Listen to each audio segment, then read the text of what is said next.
الحمدللہ آج ایک مرتبہ پھر آپ کے مسائل اور ان کے حل کے ساتھ آپ کے سامنے حاضری ہوئی ہے۔ تو آج کا پہلا سوال یہ ہے، چترال سے محترم فدا محمد صاحب نے سوال کیا ہے۔ ان کا سوال یہ ہے کہ بہن کو زکوٰۃ دینا جائز ہے یا نہیں؟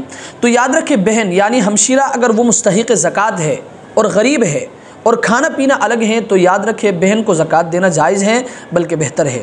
اور آج کا دوسرا سوال یہ ہے، چترال سے ہی محترم حفیظ الرحمان صاحب نے سوال کیے ہیں۔ ان کا سوال یہ ہے کہ رشتہ داروں میں سے کس کس کو زکوٰۃ دی جا سکتی ہے اور کس کس کو زکوٰۃ نہیں دی جا سکتی؟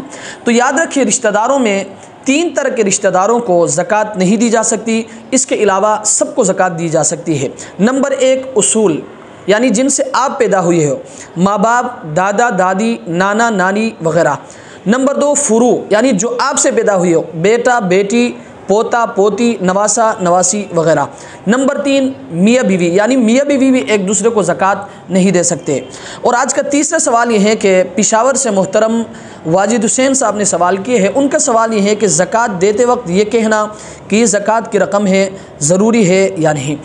تو یاد رکھیں، زکوٰۃ دیتے وقت اگلے بندے کو جس کو آپ زکوٰۃ دیتے ہیں، اگر وہ مستحق زکوٰۃ ہے اور آپ سمجھتے ہیں کہ واقعتاً وہ مستحق زکوٰۃ ہیں، تو زکوٰۃ کی رقم دیتے وقت یہ کہنا کہ یہ زکوٰۃ کی رقم ہے، یاد رکھیں یہ ضروری نہیں ہے، بلکہ آپ ہدیہ اور تحفہ کہہ کر بھی دے سکتے ہو۔ لیکن یاد رکھیں، زکوٰۃ کی رقم دیتے وقت آپ دل میں یہ نیت کریں کہ میں زکوٰۃ کی رقم ادا کر رہا ہوں۔ اللہ تبارک و تعالی ہمیں سمجھنے کی توفیق عطا فرمائے۔ وآخر دعوانا ان الحمد للہ رب العالمین۔